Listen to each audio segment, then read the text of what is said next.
Selamat datang kembali. Kali ini kita akan coba gali lebih dalam salah satu kisah yang paling sering kita dengar ya. Yesus memberi makan 5.000 orang. Ini dari Injil Yohanes pasal 6 ayat 1-15. Kita pakai sumber analisis teks yang Anda bagikan itu. Betul, Yohanes 6a ya. Nah, tujuan kita apa nih? Bukan cuma cerita ulang mujizatnya aja kan? Tapi lebih ke, apa sih intinya, relevansinya buat kita sekarang ini gimana? Gimana peristiwa ini ya seperti yang tertulis di catatan Anda itu bisa dibilang menantang logika kita sekaligus ngajak kita buat percaya. Mari kita bedah bareng-bareng deh. Iya, pas banget. Fokus kita memang ke sana. Gimana sih cerita kuno ini yang dari sumber Anda itu ngomongin soal pemeliharaan Tuhan, terus keterbatasan kita sebagai manusia, ya kan? Dan juga panggilan untuk percaya. Percaya pada sesuatu yang di luar hitung-hitungan kita gitu.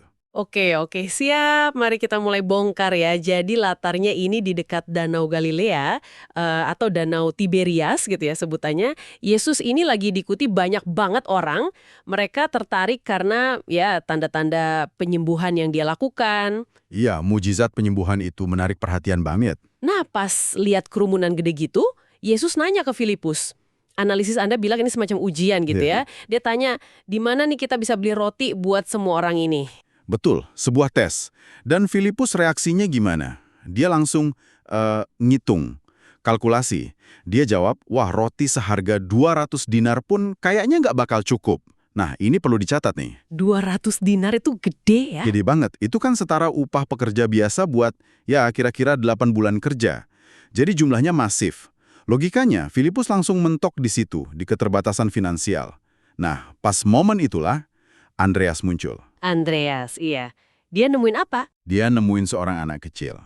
Anak ini bawa bekal sederhana banget. Cuma 5 roti jelai, jadi roti gandum kasar gitu ya, makanan orang biasa, sama 2 ikan kecil. Kontras banget kan sama kebutuhannya ribuan orang. Si Andreas sendiri juga kayaknya ragu. Dia bilang, tapi apa artinya ini buat orang sebanyak itu? Nah, iya. Sedikit banget kelihatannya ya. Tapi disinilah bagian yang bikin kita mikir ya. Yesus justru nggak terpaku sama kekurangan itu.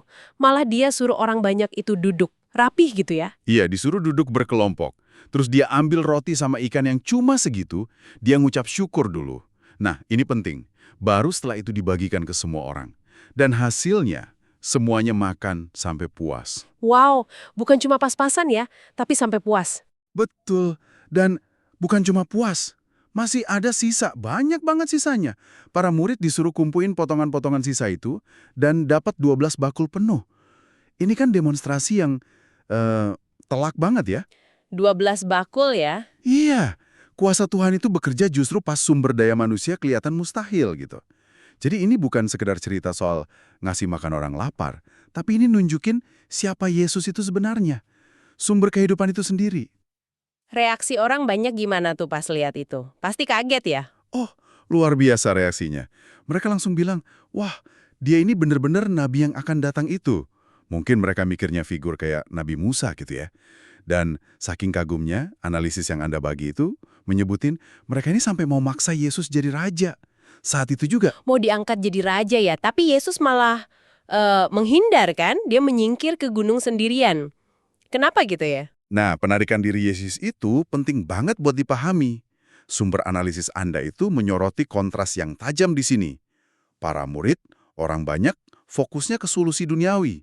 Filipus mikir duit, orang banyak mikir raja politik.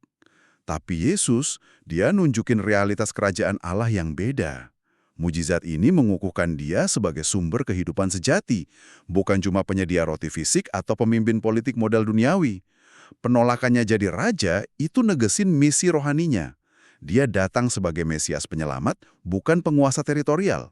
Oke, jadi benturan antara logika manusia yang serba ngitung sama iman pada kuasa Tuhan yang nggak terbatas ini jadi semacam inti masalahnya gitu ya? Tepat sekali. Teks ini kayaknya memang menyoroti kecenderungan kita ya, manusia ya. Kita cenderung lebih bersandar pada apa yang kelihatan mata, apa yang bisa dihitung, yang masuk akal buat kita. Kita lupa atau mungkin takut ya, untuk percaya sama kemampuan Tuhan yang ya melampaui itu semua. Panggilannya jelas banget di sini. Serahkan apa yang ada padamu. Sekecil apapun itu 5 roti dan 2 ikan kita, serahkan aja padanya. Percaya kalau dia sanggup melipat gandakannya.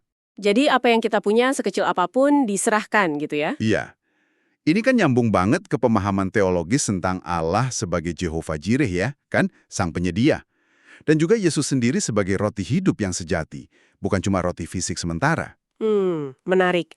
Terus gimana nih kita bawa pelajaran ini ke kehidupan kita sehari-hari? Catatan Anda itu kan mengaitkannya dengan prinsip Soli Deo Gloria ya. Semua kemuliaan hanya buat Tuhan. Betul. Artinya, apapun yang kita punya, mungkin waktu kita, tenaga kita, talenta, uang, ide, sekecil apapun rasanya, itu sebenarnya anugerah yang bisa Tuhan pakai dengan cara yang luar biasa. Gitu ya. Jadi nggak perlu minder kalau kita merasa nggak cukup atau kurang. Persis. Jangan takut sama keterbatasan. Entah itu keterbatasan dana, tenaga, waktu, atau kemampuan. Prinsipnya sama. Dan pertanyaan refleksi dari analisis ini menurut saya ngena banget buat kita renungkan. Sehari-hari, kita ini lebih sering kejebak ngitungin keterbatasan kita, atau kita lebih milih melangkah pakai iman sama kuasanya yang tanpa batas itu.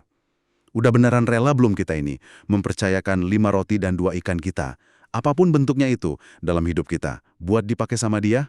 Pertanyaan yang bagus tuh buat direnungkan. Nah, sebagai penutup nih, mungkin bisa kita pikirkan ini. Kita kan sering ya, nunggu sampai merasa punya sumber daya yang cukup, baru mau gerak, baru mau melayani, baru mau memberi, baru mau mulai sesuatu. Tapi kisah ini kayaknya membalik logika itu kan? Justru kita diajak buat ngelihat bekal kecil yang udah ada di tangan kita sekarang ini. Coba deh kita identifikasi sama-sama. Apa ya 5 roti dan 2 ikan dalam hidup Anda saat ini?